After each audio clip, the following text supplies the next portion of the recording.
Greetings to you this day. This is Michelle Strickland, and I'm coming to you today with my daily theology lesson.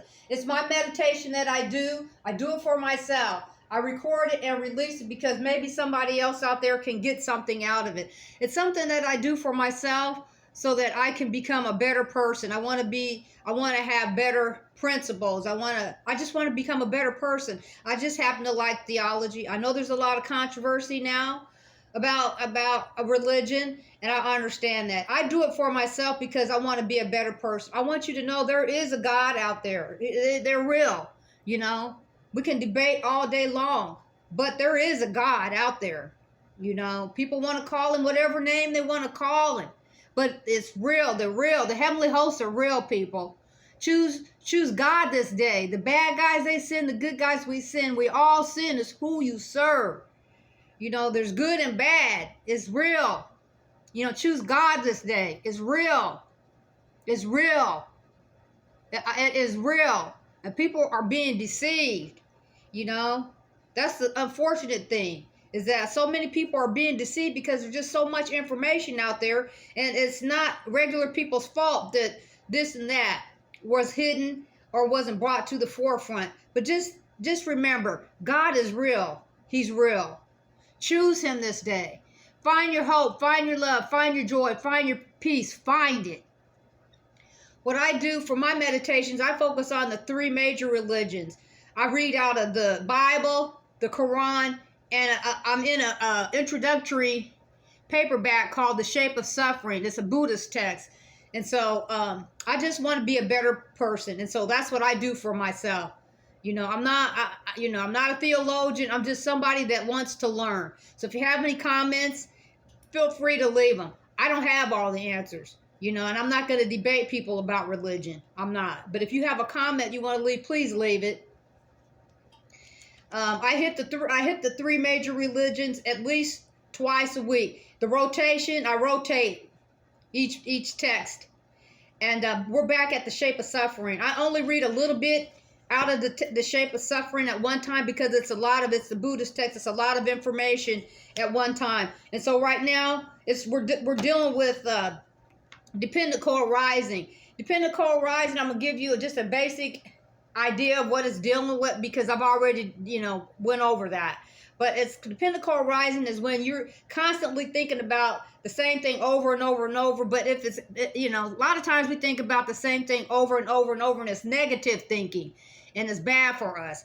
But there's a lot more to it. But just look it up, dependent co-arising. So I'm only going to read a little bit of it, and then I'm going to stop and pick it up again on the rotation when it's time for me to discuss it again.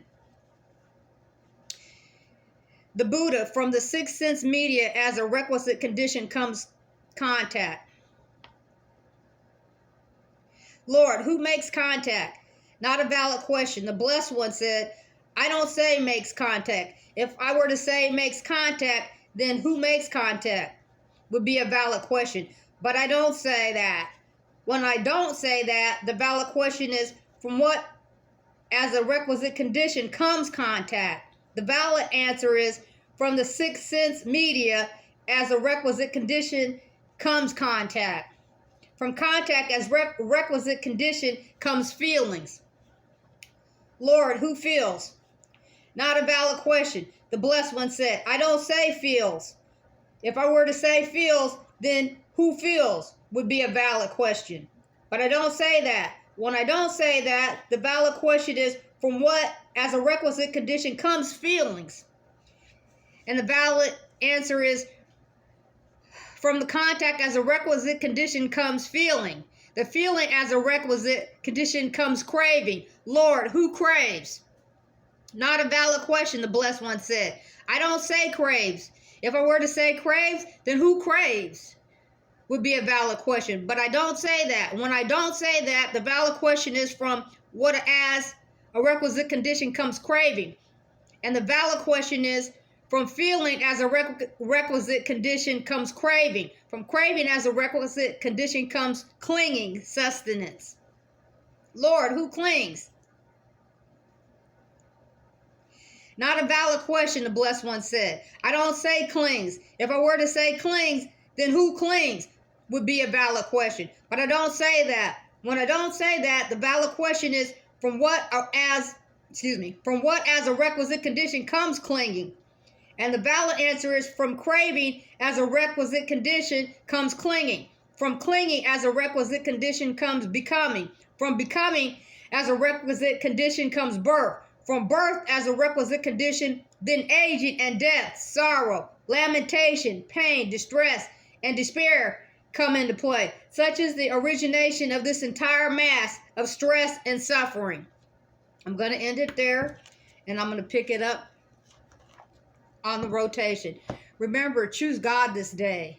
You know, find your hope, find your love, find your peace, find your joy, find it. Find it. Never give up on yourself. Never. You know, if all you have is yourself, you can always start over. You know, love yourself first. If you love yourself and nobody else loves you, you'll be okay. You'll be okay.